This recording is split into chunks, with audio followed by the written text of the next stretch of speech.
Welcome to the Zami Nobla National Organization of Black Lesbians on Aging podcast. We are your sound source for Black lesbian herstory. I'm your host, Angela Denise Davis.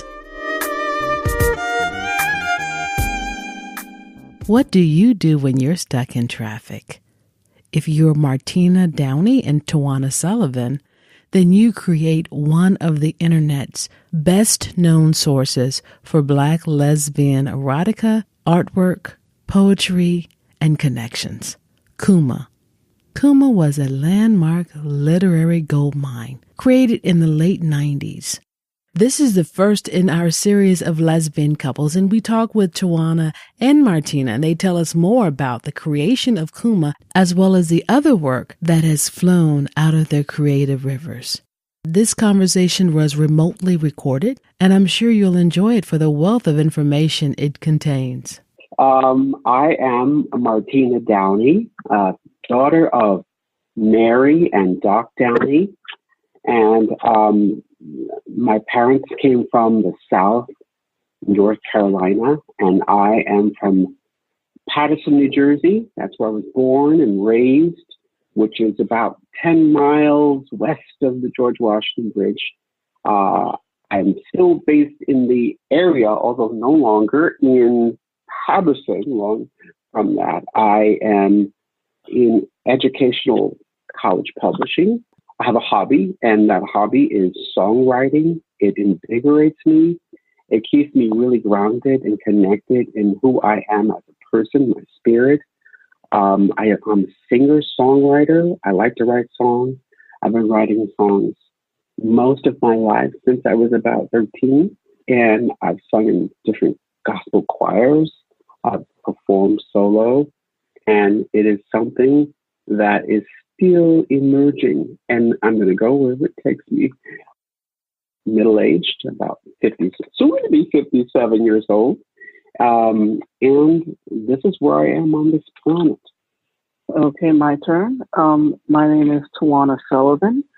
I am from Baltimore, moved up to New York to go to school, got my degree, thought I would go back to Baltimore, but fell in love and stayed. So I still think of myself as a Baltimore person, but I mean, the truth is I've been here, I think now longer. And so it's still weird to think of New Jersey area as home. I'm not really active out front in the community. I am more of, I think, someone who moves behind the scenes, supporting other people, listening to their ideas, helping when I can. Yeah, I think I'm more of the quiet person that sits in the corner and, sees how I can contribute to what's going on. Our listeners may not know your names, but I know one thing that many of them will probably know is the website Kuma that you all created several years ago. And it was such an incredible literary resource for Black lesbians. Can you talk a little bit about how you all started that and where it ultimately led you to? I'll let you take that one, Tawanna. Kuma started because, like a lot of things start, we didn't see it online. We were stuck in traffic, and we were sort of fantasizing, talking about, wouldn't it be great if you could turn on your computer and read stories about Black lesbians and especially erotica, and that it would be stories by us and for us, and not stories written by other people where you could tell the characters either, that the characters weren't written for us. They were written as some kind of voyeuristic thing, and, stories like that don't feel good. And so we were stuck in traffic, and we just sort of started sketching out the idea. I had just learned how to do some HTML coding, and not seriously, just a teacher had showed us how you could look at the back of any web page and see the code for it and teach yourself. And that's basically how it started. Sort of came up with a couple of pages. There were some places already online where people were sharing stories on AOL. I wrote to a couple of people on, America Online. A couple of forums, people were writing stories, and I said, hey, we want to do this website. Can we use this story in our initial launch? And everyone that we asked said yes. And so that's basically how it was born. Me with very little and no professional web design skills, just asking some folks, do you mind? And they said no. And that's how it started. I recall we were stuck in traffic, and we were really stuck in traffic on the bridge itself. And, I was driving, and we were like going back and forth with wordplay and improvising, and we came up with hissing, undulating hips, mouth-watering, aching desire. And the web was sort of new at the time. And there wasn't a lot of us, Black lesbian visibility on the web, and in terms of who we are as a people, and our diversity of who we are. And so the desire was to represent us and give us a voice on the web, which was sort of new. And erotica was just a starting place, but it was just so much more, and it kind of grew from there. What was the initial response from Black lesbians who saw themselves in erotic fiction and had access to Kuma and all the things that you all made possible for our community? The response was very positive, overwhelmingly positive. There wasn't a sense of social media at that time. We didn't have all the Twitters and the Instagrams and all of that at that time. And so people just, they used it as a place to kind of, it was sort of like their microphone, like an open mic.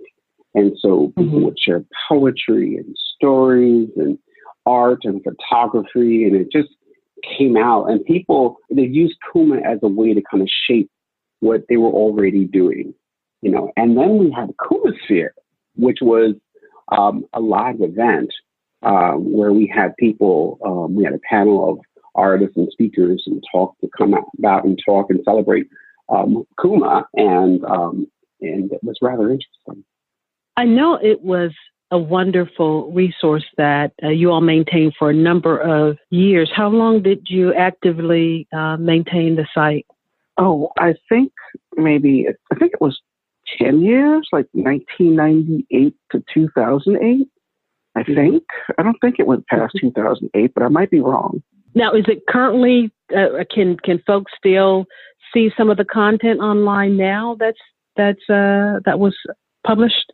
The stories and the poetry, yes, they're still there. Other words section, basically anything that was mostly text heavy is still there. Anything that was like a game or something that, did more than HTML code, that, went, what is the word? Was made redundant. Over the years, code changes and stuff. And so, the browsers changed. Anything that was text is still there. So all the stories, all the poetry, all the sections that we had on domestic violence, anything like that is still there. And I've been trying to, every once in a while, I will go in and maybe just delete a section that doesn't really function anymore, so that there's not a lot of, hopefully, not a lot of broken links.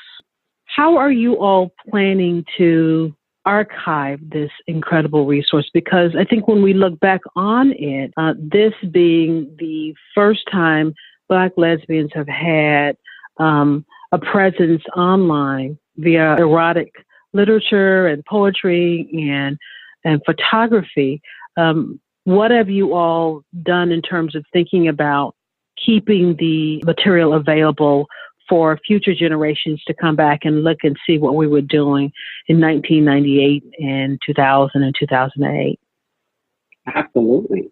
Back a few years back, Stephen Forward, we had worked with him, who was an archivist at the Schomburg Center for Social Research particularly for GLBT areas of our community. And so we worked with him to archive what we had up until that point there at the Schomburg so that we preserve this for future generations. Yeah, we put things on CD-ROM, so that in a physical, so that someone could physically recall the information. One of the things I've often said is that writing is a receipt of our existence. And the more we have opportunities to record what we've done in the past, the more people will remember us in the future. And I know personally that I enjoyed Kuma and the things that you all offered. It was a way of really connecting me to a community I was a part of, but I didn't have connection to. I'm sure I'm not alone in just being appreciative for all the hard work that you all did to make that resource possible. Thank you so much. We thank the community because as soon as we put the website up, it looked like people just had these stories that they were just holding on to. And so the word for the community, sharing with us, we wouldn't have anything. So it was a great communal effort. It came from the community. They shaped, together we shaped Kuma, what it ultimately became. Do you see anything online now that looks like Kuma? Has anyone picked up to fill the void when you all decided to no longer maintain it? Well, it's a different world now. There were no blogs before. So now people have blogs and they can share their own stories there, or sometimes I've seen people share stories on Tumblr. Has there been another sort of big repository of stories? I don't think so. I haven't seen it, but at the same time, I think people have more access to each other. So I don't know. It's not that I don't think Kuma is needed, but I think that, people have lots of other ways of staying in touch, being in touch with each other and, sharing what they want to share. It's a different world now. Social media hasn't just, exploded. And so, we have many different ways to connect, which is fabulous. You could be in Boise and connect with Black lesbians and, all over the world. So it's great. Let's segue into a conversation about how the two of you all met initially, and how long have you all been together? Ooh, it'll be 22 years. That's 22. Mm-hmm. Yeah, 22 years. We met through SisterNet. It was one of the first email lists that I ever knew of that was specifically for, Black lesbians and bisexual people. I mean, way back before web browsers, when everybody's email was a green screen, there was SisterNet. And I don't even know how I found out about SisterNet. It just, I don't know, somewhere through the grapevines, found out about it, signed up, joined it.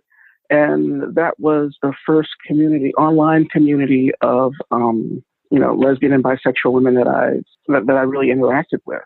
I remember, Tawanna, how you were writing at the time, and you were looking to do something with your writing, and you were connecting with women on SisterNet. You had open calls to do something with other writers. I remember that, and that was before we actually met. Right, because you had printed out the email and you had it on your you had it on the cabinet. I say that. And that was in 96. Yeah. That was in 96 before we actually met. Mm-hmm. That must have been a pretty impressive email. It was. We both were living in Brooklyn at the time. I was living in Brooklyn, in Fort Greene, and Tawanna was living in Brooklyn. And then we met through a mutual friend, and a friend of mine who was an activist out in San Francisco in the Bay Area. And they came over my house, and that's how I met Tawanna. I was like, who is this fine-looking butch? Oh, my goodness. I had to contain myself. Yeah, Yeah. And we all went out to dinner, and I wasn't really in. It's not that I didn't want to go, but like I said, I'm more of a shy person.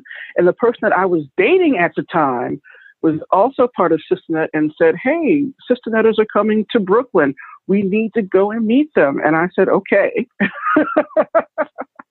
And that's how I met Martina for the first time at a sort of a SisterNet gathering in Brooklyn. And there were a lot of SisterNet gatherings in those days. I remember starting one.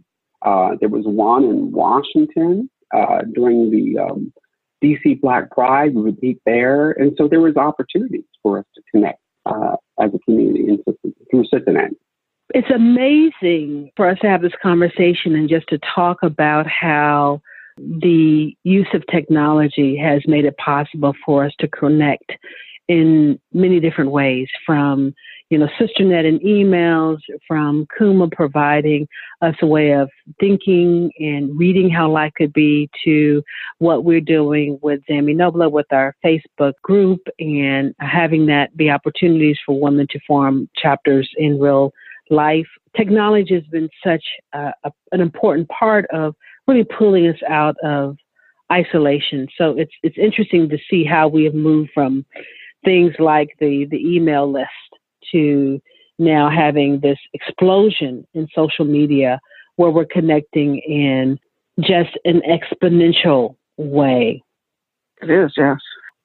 One of the things that we also like to talk about on the podcast is not just how we live and how we love, but also how we work.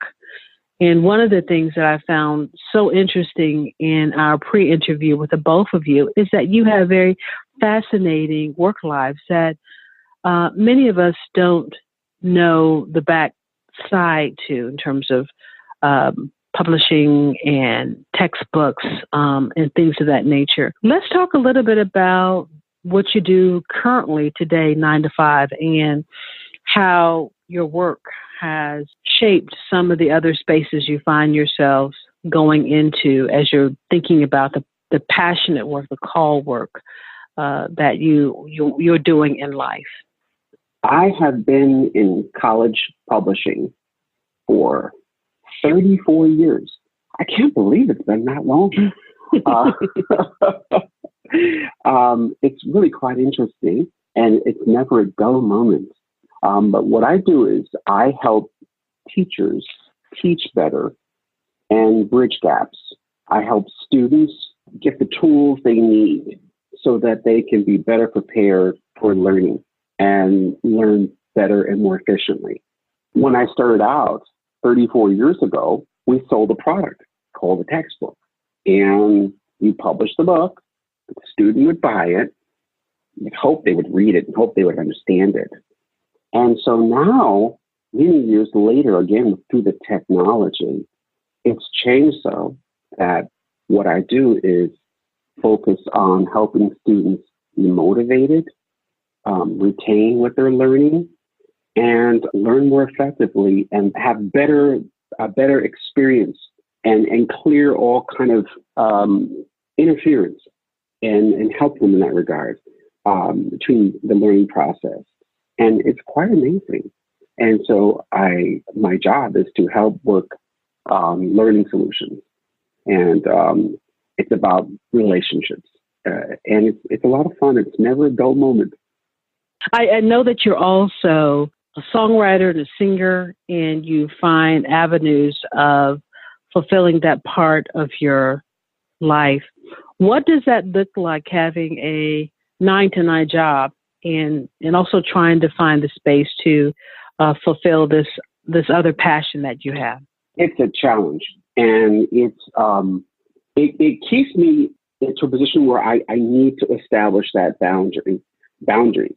And I think I'm pretty good at it, actually, in terms of the boundaries.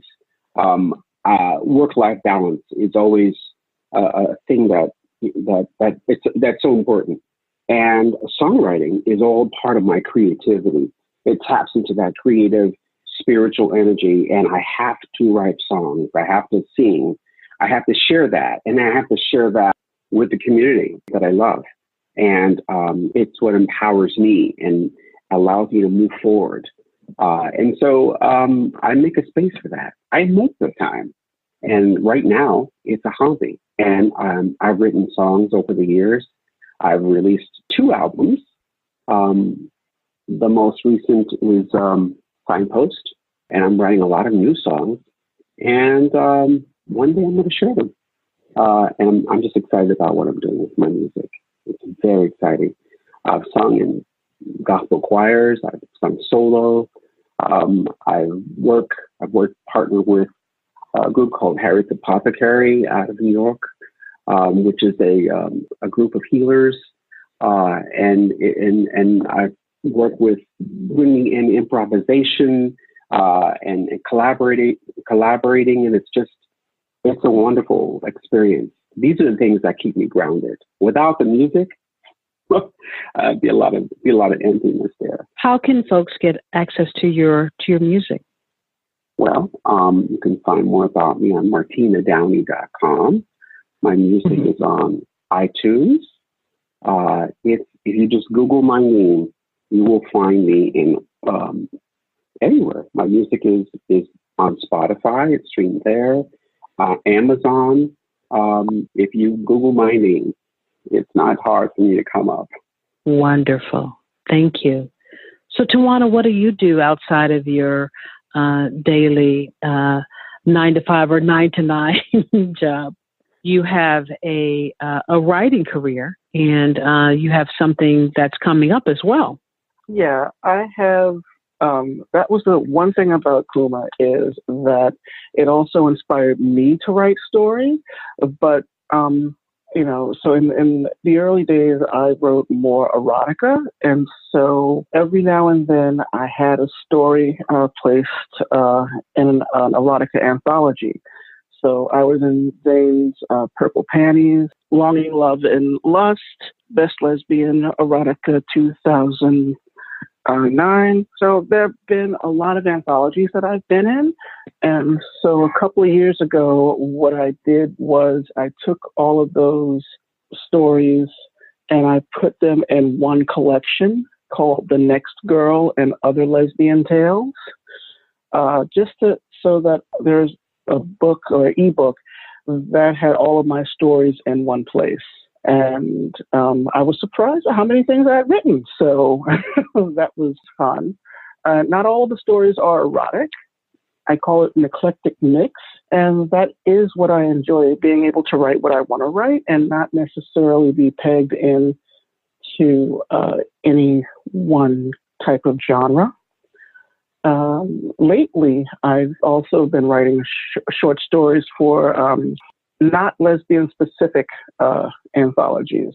So there's a horror anthology coming out on Valentine's Day called Deadly Bargain. I have a story in that, No Exchanges, No Returns. And last year I was in an anthology called Forever Vacancy. Karma Sutra is the story that I wrote for that. And it's just fun being able to play around with different genres, and stories are my preferred, I guess, the medium I've been preferring so far. There is a longer book that I've been working on, and that will see the light of day one day, but I'm not sure when yet. What is very apparent to me as we talk, from the beginning, you're talking about the creation of Kuma, coming out of a traffic jam and thinking and talking about some possibilities, to even how the both of you talk about your passionate work of songwriting and singing and writing stories and that whole piece of creative energy. It seems as if you all are very in tune to your creative possibilities and you are pushing through. I know that some of our listeners may have things that they feel gifted to do and called to do, but they can't seem to find the time for it, or they're just a little bit of insecure about how to make things happen.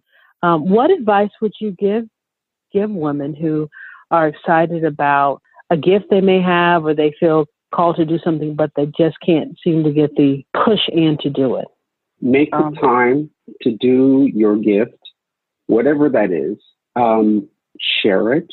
write it for yourself, and then share it with others, and connect, have fellowship with others that are also creating, whether it be writing or photography or acting. I find that whenever I'm around creative people, it doesn't matter what form that creativity comes, whether it's an artist or a playwright or an actor or songwriter, a player, it doesn't matter. That energy, that wavelength is just a wonderful kind of wave to connect with. A couple of years ago, both Tawanna and I have gone to Fire and Ink, which is African-American, African diaspora writers around the globe that get together and have a forum and connecting. To me, that was like home. When I went to Fire and Ink, when they had a gathering, a conference in Detroit, that helped invigorate me. I would say that you are your first audience, so you don't have to worry about how good it is or how good it isn't. You just are doing something for yourself. And I think that if you look at creativity and whatever talent you have as sort of, a link to your spiritual life, that if you're doing, I think that gifts are also there to nurture and nourish people, spiritually. Like if you're doing something that really, really brings you joy, then it really helps your inner life, your spiritual life, because you're doing the thing that is meant to help make you happy. And so that's why I say you're your first audience. Now, things like, sharing is wonderful. Connecting with other people is wonderful. It's important because it's sort of like, if someone has a creative fire in them, when you get together, you sort of share it amongst each other, even if you're not necessarily working on or collaborating on a piece together. Just sort of like being in the number does feel really, really good. The more you do what you're supposed to do, the more that you do it, the better you'll get at it. I think a lot of people, I know it used to be me, is that you think, oh, I can't write this, or I can't do this because it's not going to be perfect the first time, or it's not going to be the caliber of this other person's thing that I admire.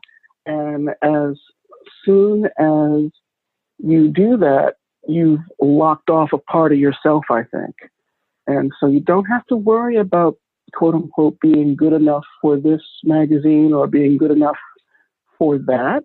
Is that just continue to do the thing that feeds your soul, and you will get, practice makes perfect. You will get, quote unquote, better at it. But it doesn't have to, you don't have to, it's not that last draft, that great draft that's when you get happy. As you're working on it, the process itself actually feeds you also. And you can't let the fear of not being up to snuff, stop you from engaging in the process, because that is the thing that is going to really help elevate you inside. That's wonderful, because I know so many women who will say to me, Angela, I want to do this, or I've thought about this, but they never have the extra oomph to do it. Because sometimes I think, Tawanna, as you were saying, people compare themselves to someone else and they think that they don't have what it takes to get the job done. And oftentimes what it takes is a bit of courage and confidence. So it's great to hear you both talk about how you're moving passionately in the work that you want to do. Tell me, what do you think it's really crucial for us as Black lesbians to be focusing on now? The first thing that came to mind, and I don't have any pearls of wisdom, is that we need to talk to each other. We are all over the country, we're all over the world, and we operate in different ways. We have different individual needs, different community needs, but we need to talk to one another. If we're in Atlanta, we need to talk to folks in Boise or New York or Nigeria. Wherever we are, we need to come together and talk to each other and really listen to each other. And that's hard. And when I say listen, I mean listen with a sense of, I'm with the intention of listening, and not listening because it's something we're supposed to do, but really, really authentically listen to each other and hear each other, what we need, and how we can help each other. That's, I think, the hardest thing to do, but it's what we have to do. You know, I would echo Martina's sentiment, but I would also, just to add on to that, is I think we need to do a lot of talking and listening across generations.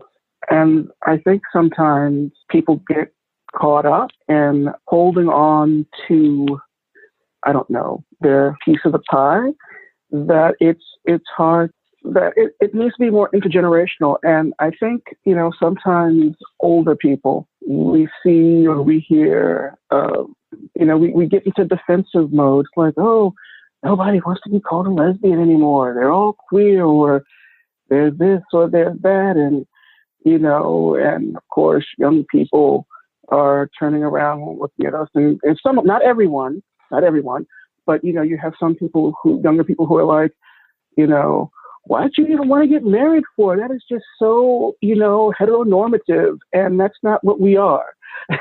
And people, there are so many opportunities for people to talk past each other. And unfortunately, one thing about the internet, it can bring you together, but it can also trick you into thinking you know all about the other person and that you don't need to talk to them and get their perspective, because people seem to be willingly just throwing perspectives out there. And, you know, you sort of, you know, read somebody's take, someone reads someone else's take, and, you know, you don't really sit down and discuss things and talk them out. So you can have, ironically, in a medium where we can all see more of each other and can look at each other's thoughts, if we're not asking each other questions, if we're not discussing things, without the idea that I already know all about you anyway already, you know, I think you can lose something. You do lose something. And you get a lot of misconceptions. You can have a lot of bad feelings everywhere. So I think talking is really important. And I would even encourage, you know, doing the old-fashioned thing of meeting folks in person, you know, every once in a while. Having dinner, having a real live dinner with people where you can sit and talk about things, because, you know, the internet, some of those interactions can fool you. Whatever you're looking for, you can magnify your own perception versus really finding out about other people. And I think that for the community to be strong and to move forward, and to just, in the face of all the things that are happening now, where, you know, where more and more people who would want to harm our community are coming out of the woodwork, that the best thing that we can do is start to come together and talk to each other again. And even if we don't agree on everything, to have a better understanding of our own communities, so that when others are coming to hurt us, you know, we have shared resources and whatnot amongst ourselves, so that we can, you know, better defend who we are. Real relationships, real connections. One of the things I ask my guests at the end of each recording is if I've left out a question they wanted me to ask, and I just didn't ask that question, if they had a great answer for it, or if there's something else they wanted to share with our listeners, I give them time and space to do that. So I want to offer you all that same opportunity. Is there something we missed that we didn't talk about that you would like us to interject into the conversation? I would say, if I could, that, you know, we've been together for, this will be 22 years this year. And love is work. And I think sometimes people forget that, or think that that once you find your person, everything just clicks in together like Legos and you live happy ever after. And it's like, no, you have to work on things like whatever issues you had beforehand. If you haven't, fixed them all, they will show up in your dealing, in your relationships. They'll show up if they show up in your friendships, they will certainly show up, in your love life. And so to think that, well, if we're in love, then all of my issues shouldn't be issues, or, shouldn't be issues for us. That's not true. You keep learning and you keep growing. People aren't static. And the thing about a lasting relationship is that you have to keep in mind that you're two different people, that you're both still growing and changing, and that you want to do two things.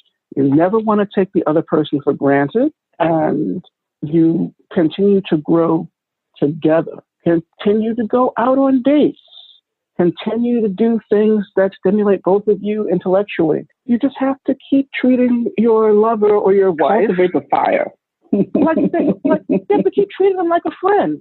I think sometimes people have friendships and they make sure to do things with their friends. And hopefully the base of your relationship is still a friendship. And so you have to keep, throwing coals on the fire.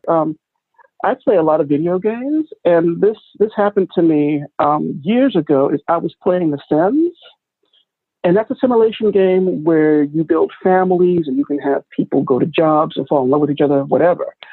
And one day I thought to myself, I'm spending more time in my Sim relationship getting my Sims to keep doing things so that their love meter won't go down.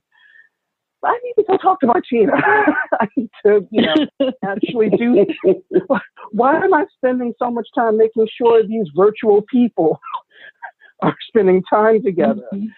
It was terrible for a game for me to learn that, but I'm glad I learned that a long time ago. Yeah. So oftentimes we do take our partners for granted. And I think also we take our community for granted as Black lesbians. Our need to be present in that same way for our community is so important, and for us to be friendly and appreciative and grateful for the times in which we can come together and share in community and get support. To me, that's very important. And I think that what you said about your own relationship, Tawanna, is things we can apply to certainly the communal relationship. If we would follow your advice there, I think we would be doing quite well. Martina, do you want to add anything before we close? I just agree with you about taking some of those things the rededication to in our individual lives, in our relationships, can be applied to our communities that we value. I just have to hone in on that and just really hone in on what you just said. It's so important. And sometimes I've been in spaces where people come in with their idea of what they think is best for the community, and they want to distill their vision, but they have no idea who they're talking to. It's important that we get to know each other in our community, and it's a constant effort to. We need to play together. We need to, have fun together. We need to build those little tiny building blocks, the same kinds of building blocks that you have in families and in relationships. And we need to know how to fight, friendly fight, and really come together, fight fairly, and all those things. Wonderful. I've so enjoyed our time together, and want to thank you both for your generous gift today. And as I tell all of my guests, thank you for being part of our Black lesbian history. Oh, thank you for having us. Yeah, this was wonderful.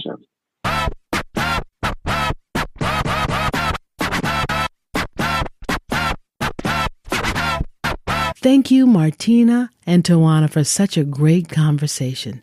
What an inspiration. Sometimes in life we do get caught in traffic and we tend to just stay there, but you inspire us to go forward and find a way via creativity to make something out of the moment. Thank you. Thank you. Thank you. It's so important sometimes to stop and reflect upon the value of our work and how what we do can change the landscape. Certainly, Kuma was one of those landscape-shaping creations.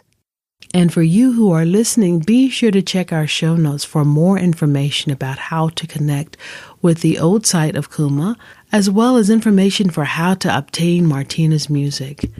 As a special treat, we'll close out with her song, Catch the News. Again, thank you for listening, and if you have any feedback or comments, be sure to email me, podcast@zaminobla.org. As always, thanks for listening. Enjoy the music and have a sweet one. She was out there. I met her at a county fair. She need not see me, 'cause I was well aware. She lived in the moonlight a very long time ago. Now in the sunset, but I remember when catch the news, you over it where you are. Catch the news in another place, in a space where time is still. Catch the news, you over it where you are. Catch the news, they adore you when you try to slip away.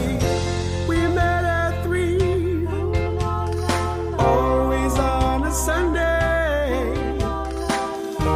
We sipped on tea, and I began to listen. Turned on the recorder, she had lots to say.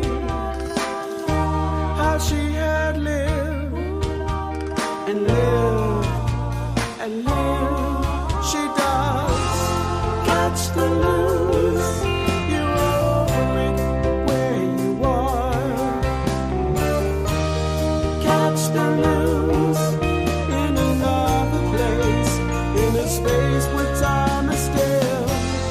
Catch the news, you're over it where you are. Catch the news, they adore you when you try